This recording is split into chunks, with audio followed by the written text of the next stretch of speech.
Salut, c'est Cyril, je te rejoins aujourd'hui pour te donner et te lire quelques citations du livre d'Étienne de la Boétie, Discours de la servitude volontaire. Allez, on est parti. C'est le peuple qui s'asservit, qui se coupe la gorge, qui ayant le choix d'être sujet ou d'être libre, quitte sa liberté et prend le joug, qui consent à son mal, ou plutôt le pourchasse. Méfiez-vous de tout le monde, et en particulier de ceux qui vous conseillent de vous méfier. Les semences de bien que la nature met en nous sont si frêles et si minces qu'elles ne peuvent résister au moindre choc des passions ni à l'influence d'une éducation qui les contrarie. Il me semble que l'on doit avoir pitié de ceux qui, en naissant, se trouvent déjà sous le joug. Qu'on doit les excuser ou leur pardonner si, n'ayant pas même vu l'ombre de la liberté et n'en ayant pas entendu parler, ils ne ressentent pas le malheur d'être esclaves.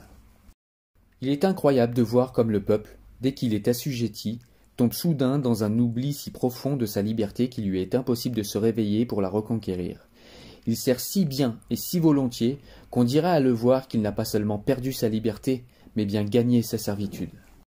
L'habitude, qui exerce en toute chose un si grand pouvoir sur nous, a surtout celui de nous apprendre à servir, et, comme on le raconte de Mithridate, qui finit par s'habituer au poison, celui de nous apprendre à avaler le venin de la servitude sans le trouver amer. Le peuple a toujours fabriqué lui-même les mensonges, pour y ajouter ensuite une foi stupide.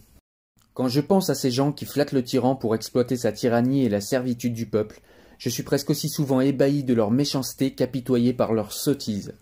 Le tyran tyrannise grâce à une cascade de tyrannos, tyrannisés sans doute, mais tyrannisant à leur tour.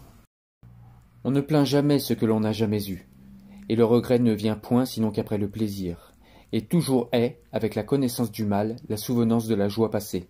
La nature de l'homme est bien d'être libre, et le vouloir être, mais aussi sa nature est telle que naturellement il tient le pli que la nourriture lui donne.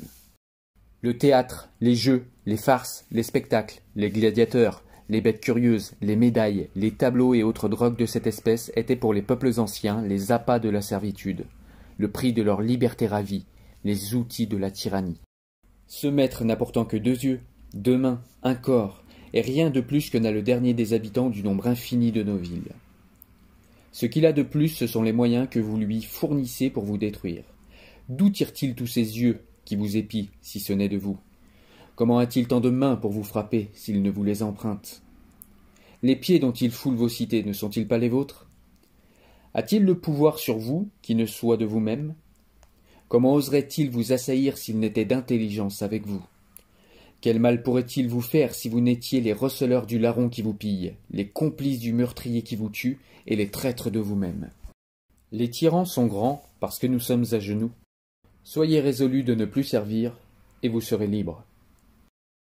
Par les gains et les faveurs qu'on reçoit des tyrans, on en arrive à ce point qu'ils se trouvent presque aussi nombreux, ceux auxquels la tyrannie profite, que ceux auxquels la liberté plairait. La soumission n'est pas affaire de puissance, elle est le produit de la peur. Ou encore, le principe de la servitude n'est pas physique, il est psychologique. Le feu qui me brûle est celui qui m'éclaire. Ce tyran seul, il n'est pas besoin de le combattre, ni de l'abattre. Il est défait de lui-même, pourvu que le pays ne consente point à sa servitude. Il ne s'agit pas de lui ôter quelque chose, mais de ne rien lui donner. Nous flattons le cheval dès sa naissance pour l'habituer à servir. Les hommes, nés sous le joug, puis nourris et élevés dans la servitude, sans regarder plus avant, se contentent de vivre comme ils sont nés, et pensent point n'avoir d'autres biens, ni d'autres droits que ceux qu'ils ont trouvés. Ils prennent pour leur état de nature l'état de leur naissance, croient n'avoir d'autres biens, ni d'autres droits que ceux qu'ils ont trouvés. Ils prennent pour leur état de nature l'état de leur naissance.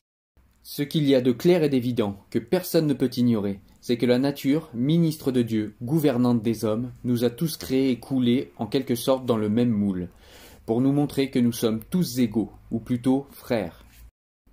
Il y a en l'homme une préférence pour la servitude volontaire, parce que la servitude est confortable et qu'elle rend irresponsable.